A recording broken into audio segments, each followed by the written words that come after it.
Hey everyone, and welcome to another episode of Chat and Chew. Today, we're changing the narrative. Welcome to Chat and Chew. Real talk. Real healing. From Raleigh roots to hearts renewed, we're building men, we're breaking through, healing fathers, saving families too. That's what we do at Chat and Chew. Second chances, brand new views, strong and resilient coming through, bringing fathers all the way back home with care, with heart, with love our own.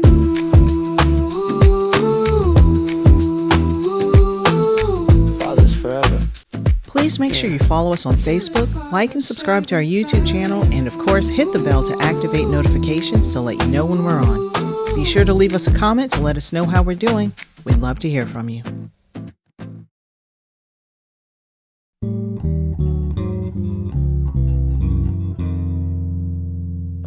Greetings. Welcome to our Chat and Chew episode podcast.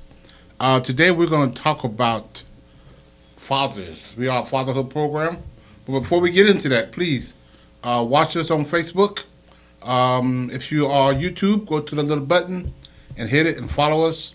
And we're going to take about 30 minutes of your time and talk about fatherhood. This is Black History Month, so we're going to talk about Black fathers who have changed the narrative.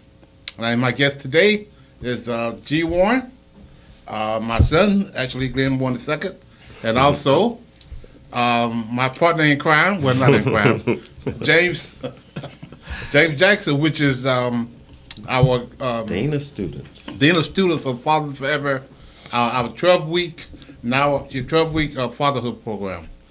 So we're going to ask some questions about fatherhood. First of all, I want to get you guys to just kind of talk about, who you are, and just give us a little history about both of y'all impressive resume. So I'll let you go first, G. All right. My name is G. Warren, Glen Warren. I go by G, just so everybody's not confused. Dr. Warren, G. I have been a licensed barber for this year makes 18. Wow. 18 years. I'm getting old, ain't I? Yeah, well, I feel the same way. 18 years. I've been here at Fathers Forever for 5 or 6 years. Operation manager for the last 3 or 4. 2 years ago, I got my life coach certification, so I do that as well, amongst a bunch of other things when it comes to Fathers Forever. I have 3 kids. My daughter's 21, she goes to ECU. My son is 20, he plays football at a school in Kansas, and then I have a 7-year-old. Good, great. And you've been working for Father Forever for how long? 4 or 5 6 years? years now, Wow. something like that. Okay. All right, Mr. Jackson. I'm James Jackson, and I'm Dean of Students here at Fathers Forever. So what that entails is tracking our men from the time that they enter our doors until the time they leave our doors. Some may stay for the duration of time that has been allotted, and some choose to move forward. Right. Either way, I know who came in to our classes. Let me clarify that. Not everyone who comes here participates in the fatherhood curriculum. Right. Yeah. Right. So that's my role here, and I enjoy it. I've been doing this since. Let me back it up. Change that. I've probably been here since March of. I think I'll just say 5 years. 5 years, yeah. Coming up on 5 years. My dates are all screwed up right now. The start of a new year, but this year makes 5 years. James and I kind of reversed roles in this. We was part of a grant that he was in charge of. Yeah. A few years ago, and we were one of the partners. And when that grant ended, Father Forever was going into another, getting into transition houses, as well as continue to do our fatherhood program. And I wanted to revamp the fatherhood program a little bit, and we needed a dean of students. So I knew James of his work and his quality of work. So he was in retirement. I wouldn't call him up and say, "Yo, man, I need you to come work," as our dean of students. And he's made a world of difference when it comes down to keeping up with the fathers in our fatherhood, Yes. 12-week fatherhood program. Yeah. And we got some exciting news about that I'm not going to share at this moment, but it's a major milestone that Fathers Forever has accomplished over the last. That's right. I almost said it earlier. Yeah. Myself. We got to build this up because it's major, and I'm very excited about it. We just found out about it yesterday. We've been working on it for almost 2 years now. So I'm very excited that we accomplished it, and we get into more of that. But today, I want to talk about black fathers, but then fathers in general. So I want to read a statement about fatherhood, especially when it comes down to black fathers. Okay. Black fathers are often discussed through statistics, stereotypes, and sound bites. Rarely they are told through their own voices. Today, we are creating space for real stories, life experience, and quiet leadership. This episode is about presence, perseverance, and the men who are changing the narrative one day at a time. And so we're going to get into a few questions, and I just want to start out by asking a question. Oftentimes, we, on the media, we see, especially black fathers, being misrepresented. We come down to violence and a lot of the gunshots and a lot of the drugs and dealing shit. You see black men or black fathers kind of out there up front, and we sometimes, it's not true, but the narratives out there that we can be absent in our kids' lives. Right. And a lot of some people, I'm not getting into the politics of, but people have made some very damaging statements about black fathers being absent, which is not true. And so one of the questions is, black fathers are often talked about but rarely listened to. What is something about your fatherhood journey that people assume incorrectly in your own particular journey? And I know we're going to talk about this, G, from the barbershop perspective. We're going to get into that. But as a black father in your own journey, what are some of the things that you see out there that you say, that's not true about us? Like you said earlier, that we're absent. Right. I don't have that opinion. I've been day ones for both of my sons. The whole process, birth, my oldest son going to college, playing high school ball, my younger son going through school, tutoring and everything. So I've been there the whole time. So my perspective on this particular matter is different because it's not there for me. Right. Meaning what? Meaning that I see it every day. I see that I'm there every day. I see that Right. my brother's there every day. I see that all my close friends are there every day. Even the ones who are not with their child's mother, they're still active in their Right. child's life. So where this narrative came from, I don't know who they polled or what their reason for putting it is. That's not what I see every day. Right. It's not my position on it. Right. So James, and I know you talk about your son. Well, And what you- I think I'm going to talk before my son. I'm going to talk about how I grew up. Okay, right. And my father was there every day. So even, with hard times, people like to say, well, the man runs off. Right. My father was there, When I was probably 10 years old, my brother was 12. My father took a part-time job as a janitor just so that we could have the work experience. So Right. we started working and being responsible during those times. And it taught us something. It taught us work ethics. It taught us how to save your money so that you could get some of those things that you want later Right. in life. Now, as I got older, as I grew up, I had one son, and bad things happen sometimes, but that does not give us an excuse to leave our kids aside. Right. So my first marriage ended. My son was 11. But I still maintained that connection. I still brought him along with teaching him Right. computers, getting him introduced into the computer world, Right. getting him introduced in cleaning up the office. Right. I had an office back then of my own, and given him responsibilities early. So he has now grown up, and he's there for his kids.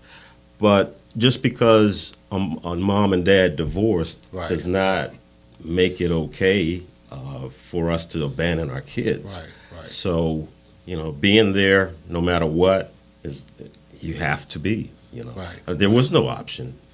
Right. I'm going to be here with my son as long as it takes. Yeah.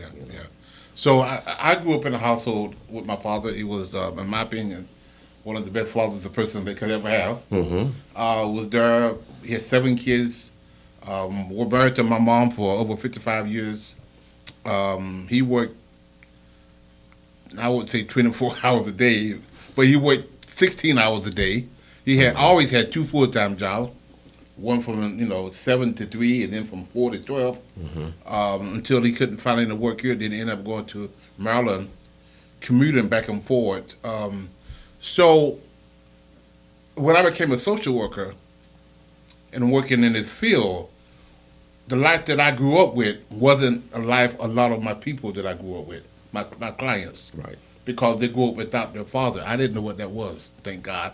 And then one of the reasons why it helped me to start Fathers Forever, because I wanted to help fathers not do to their kids what their father did to them. And that's by teaching them how to be a responsible father. And so, another question is, what did becoming a father force you to confront and to heal in yourself that nothing else did? Responsibility. Okay. I was 23 when I had Christopher, and it forced me to think about somebody other than myself. Gotcha. I knew that back then I was probably doing some things I shouldn't have been doing that could have resulted. I tell these guys all the time, I want but one decision away from being where you are. Right. And I realized back then that if I don't change what I'm doing and who I'm hanging around, I don't want to be apart from my son for 5 to 6 years and then come back and he not know who I am. I got to build a relationship all over again. So I use him as motivation to do right. Sometimes it works, sometimes it doesn't. Right. We're not perfect. So responsibility is the biggest thing for me. And being present, James just made a very important point for me. A part of the other narrative is that we are always in competition with each other. Meaning, if my son's mother got remarried, that me and him had some type of Beef with right. one another. And I always had the standpoint of, Christopher knew who I was. Right. I was there. Right. So any other man that came in should be a benefit and a help, Right. not a hindrance. Right. He knows who his father is. Right. He knows what I bring to the table. And there's nothing wrong with me saying, all right, now this particular person is a part of our dynamics. Right. As long as he has the best interest for my son, Right. and we can have a conversation with anything that comes pertaining to him, Right. we have no issue. So I think that plays a part in it too. The narrative that black fathers not there, and then the ones that are there are trying to hinder the mother from moving on. We see all the time they single for 15 years before they remarry. By this time the kids are always older. Right. So we have to make sure we all on the same page, meaning it takes a village. Right. Going back to the saying, it takes a village to raise a family. It takes more than just me. Right. Any positive role model in my son's life is a benefit. Welcome. Right. Yeah. Yeah. What were you going to say? For me, I just want to change the narrative a tad bit, because I can count on 10 fingers and 10 toes fathers who are in their child's life, Yes. whereas the media may say they're not. Right. I got proof, or as they say, receipts. Yes. I can pull up 20 names. Yep. And their On speed father, dial. yeah, and the father is there. Right. He's present. Right. But unfortunately, there are fathers who don't show up. Right. We understand that. We get that. Right. But within our community, within the dynamics of, let's say, a black family, there's always an uncle somewhere Yes. or an older cousin Right. who can step in and assist and, Right. and teach Right. at times. So it's not all bad. Right. You know, the media may paint that picture that black fathers are just gone, period. Right. Where? Well, we understand prison happens. Right. We understand death happens. We understand crime happens. Right. But I know more non-criminal type folks Right. than I do criminal folks. Right. You know, so the picture that I want to paint is that it's not as bleak as what's being presented. Right. And getting back to G, that the original we talked about at the barber. Tell us about that, because when you shared this a few months ago, I was kind of blown out of the water, because we don't see every day, Right. 4 or 5 hours a day you cutting the hair. What do you see coming to the barbershop? So, like I said, this year makes 18 years. 18 years, yes. Even from day one, it took me a while to recognize what we're talking about. And thinking about it, I've never not seen fathers bring their kids into the barbershop. It's always the narrative that single mothers bring their kids into barbershops, and it's always, but I can count on one hand how many mothers brought their child in. It was always the father. It was always the father bringing the child in, the father and son coming in. Yes, were there single mothers who brought the child in? Right. Yes, they were. Yeah. But I think the percentages are backwards. I mean, they focus on the small percentage that's not there and push that as a negative versus Right. focus on the percentage that is there. Right. I can, like I said, count on one hand how many single mothers come in Right. versus how many. I have a relationship with all the fathers. I have a relationship with all the boys. It's very few mothers that I have a relationship with because they don't ever bring the ones in. Right. Even the ones who are not with that particular, with their child's mother, that father is still active. Still And active. And he brings them in when he comes in for a haircut. So some of them I've never met because even though I know they're not together, he stays with his mother, but he comes in with him every 2 weeks to get a haircut. So the narrative that they're not there is simply not true. Right. Like, my perspective is all I see is fathers, let alone black fathers, coming in with their kids. Even when it comes to our Caucasian counterparts, it's the same thing. Right. They come in with their child, whether or not they're with their mother or not. So Wow.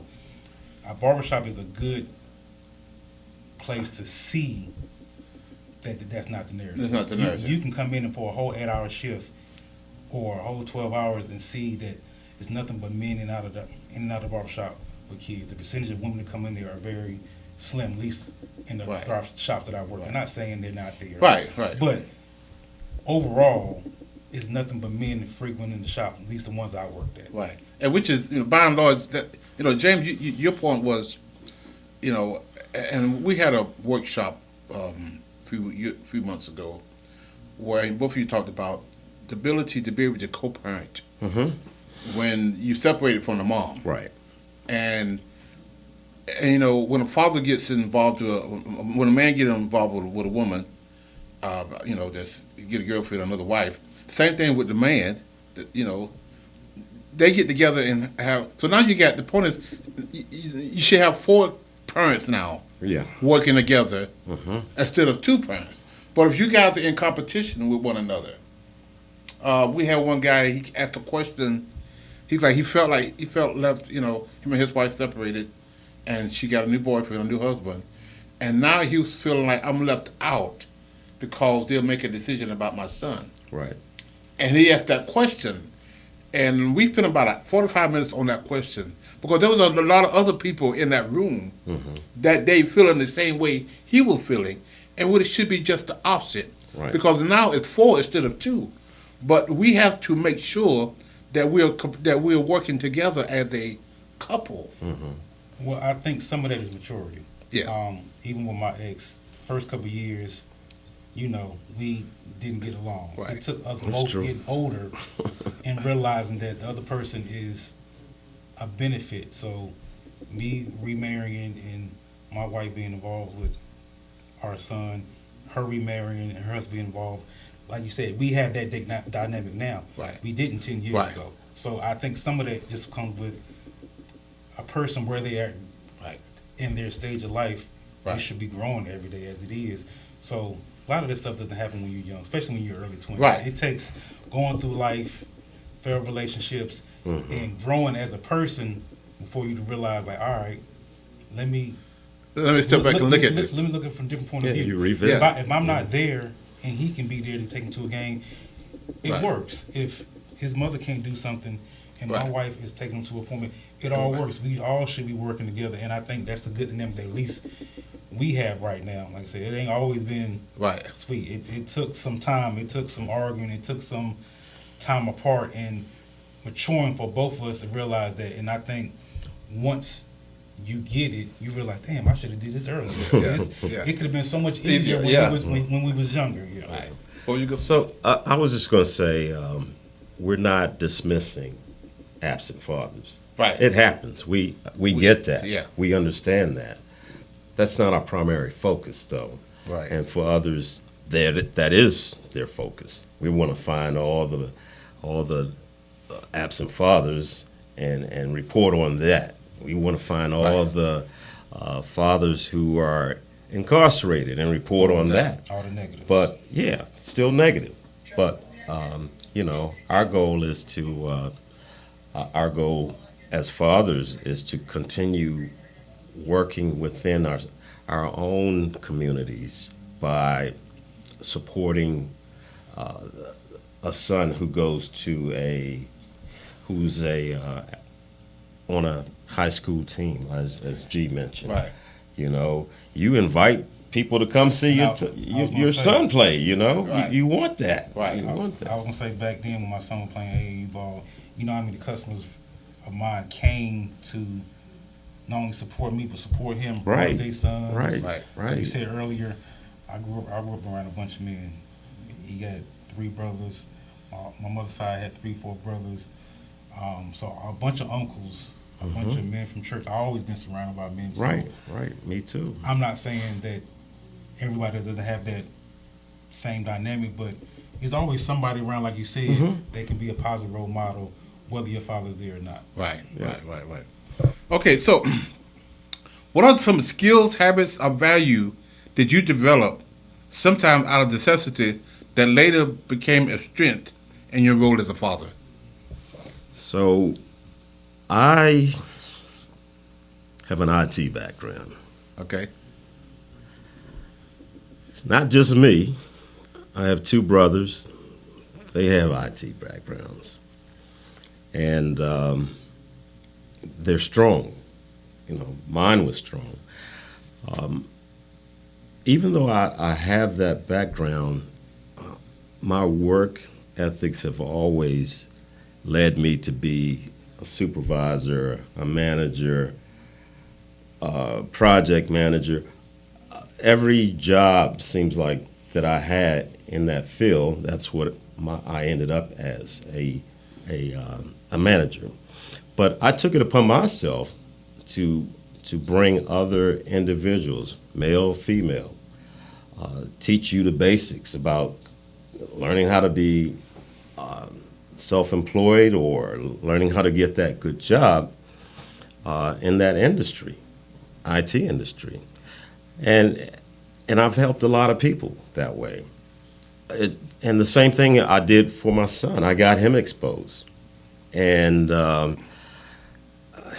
he's so sharp now, and his wallet makes it.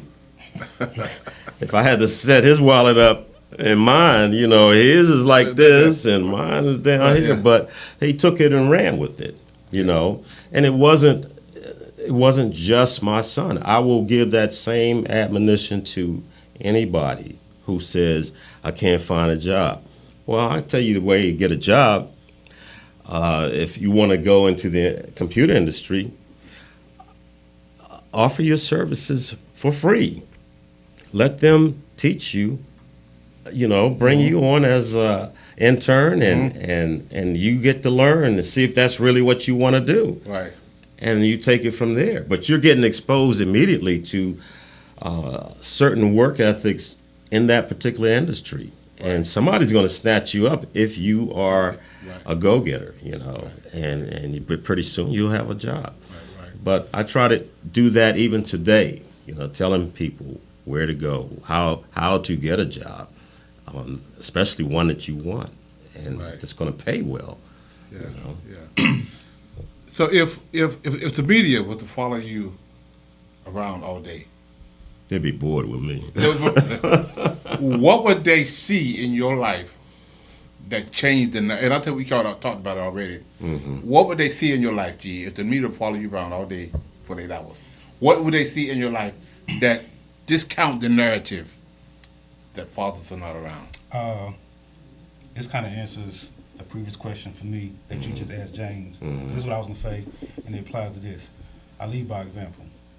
Back then, I made sure I was one of the parents that my son seen me do something versus me telling him what to do. Right. So he seen me work 3 and 4 jobs. I took him with me on jobs. He came to the barbershop. He swept up here. The guys paid him $5 by the end of the day. He used to leave with $30, $40, $50 some days, especially on a Saturday. He was with me when I picked up trash. He used to sit in the truck. And then when it's time for me to unload, he used to get out and help me throw the trash in the dumpster. So he's seen me lead by example. And I think for me, if you was to follow me around, you're going to see I lead by example, and I'm a leader. I made sure he was able to stand on whatever it is he believed in, whether he was right or wrong. Right. I tell people all the time, I learned from my grandfather to stand on whatever it is. Whether right or wrong, if you're wrong, say you're wrong. Right. But don't let somebody else push you off your game. So with me, I say all the time, like, all right, I was wrong, or I shouldn't have did this, or I should have did it. But it doesn't change the fact I made the decision, Right. and I'm not going to backpedal. Whether it's right or wrong, you deal with the consequences, Right. but you don't let nobody dictate how you move. So even when these come to these guys, they don't see me do nothing that they ain't already. I don't ask them to do something they don't already see. If I go somewhere with them, I'm helping them pick up furniture. I'm helping them do X, Y, and Z.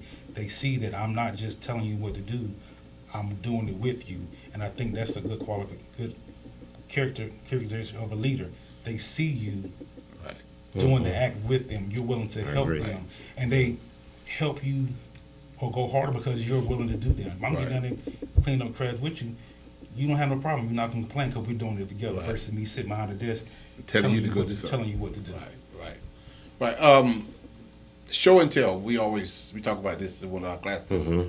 The whole narrative of show and tell is in school. You know, you little kids go back to school after they've been out for a while, and they'll show, about what they did, and they get up and they tell it in front of this class, and that's But we kind of script that a little bit to what come down to us.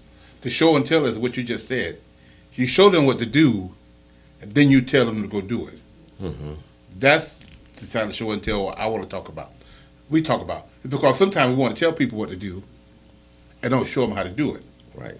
And being an absent father sometimes is you go do this, but you're not showing them how to do it. Being a present father is watching you do what you do, and then you telling them, how to sweep the floor, how to clean up, because you showed them what to do. Now you tell them to do it. My father, quick story. We would go to the wood pile once because we had to go get, had the wood stove, and we would go to the wood pile two or three times during the winter months. And everybody would get in the car, the kids, and my dad is driving with the station wagon with a trailer hooked behind the station wagon, and we'll fill the wood up and then bring it back to the house, and he'll back it up. And he did that. As my other brother got older, my daddy trained him how to do it. As I got older, my daddy trained me how to do it. And one day I had, he worked with me for a long time, but now he sent me to the wood pile by myself with my 3 siblings in a car with me. Then I'm going down 95, the side road. We try to stay off the intersection, but on the side road with 45, 50 miles an hour on a station wagon with a trailer full of wood.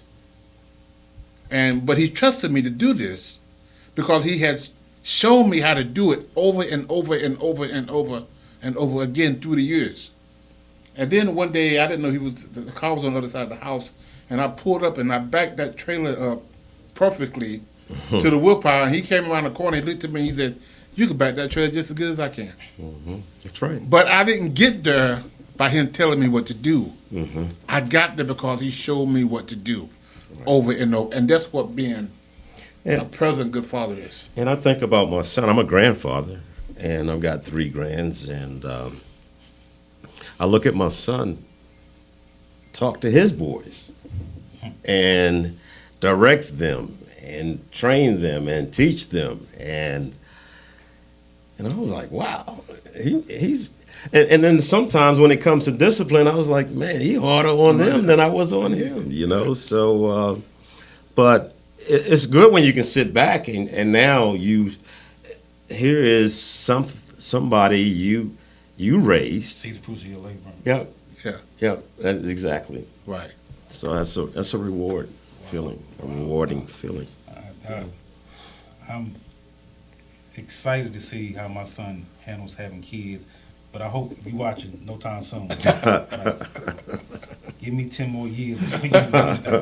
But just to see, just like you said, quick story. Me and him had a conversation.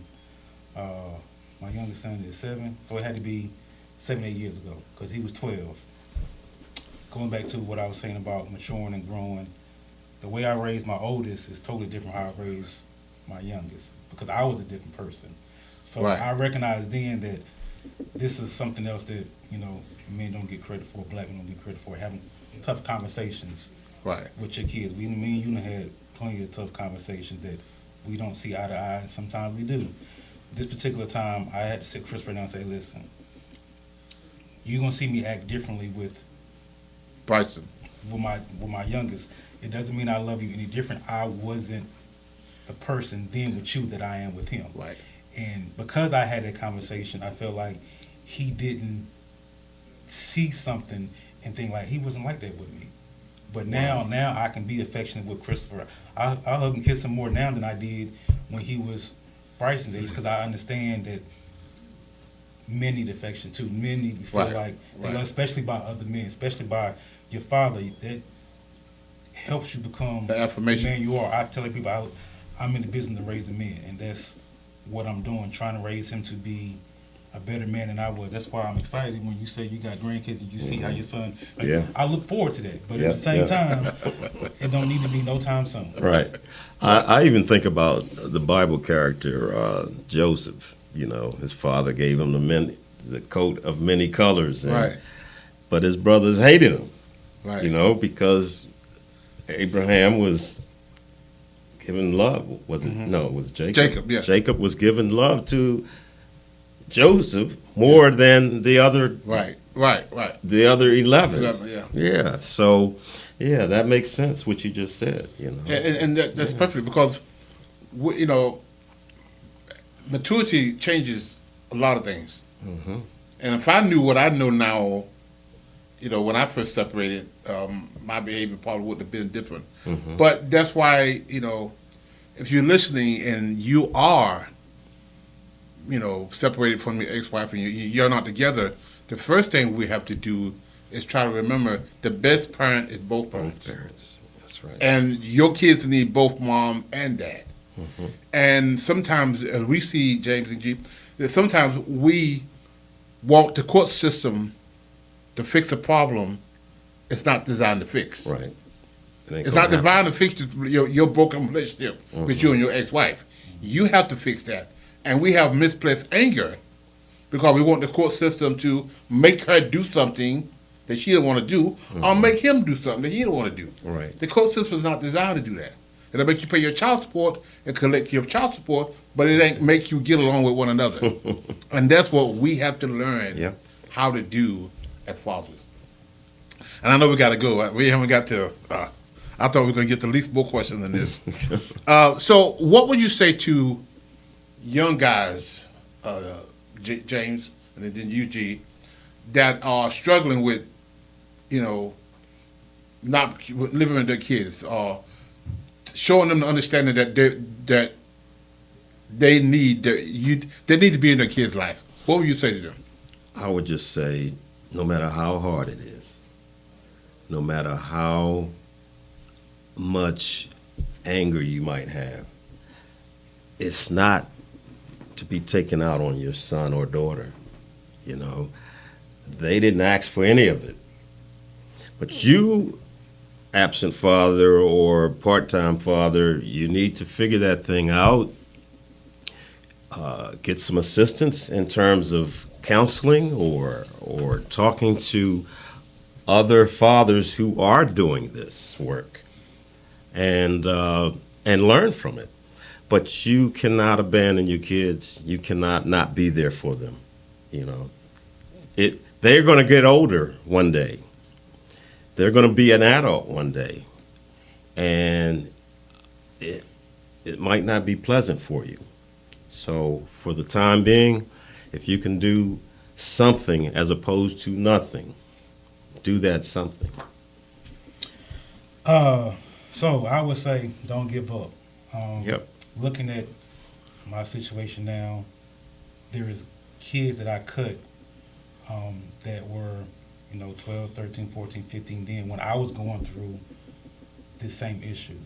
And I got a couple young guys now, and they mid to late 20s going through the same thing. I'm like, hey, listen, man, just don't let her discourage you. Mm-hmm. Keep up, because eventually I'm a testament that you're gonna be on the other side. Yep. You just got to make sure that when it's all said and done, you don't regret not being there. Right. I said it's gonna be hard.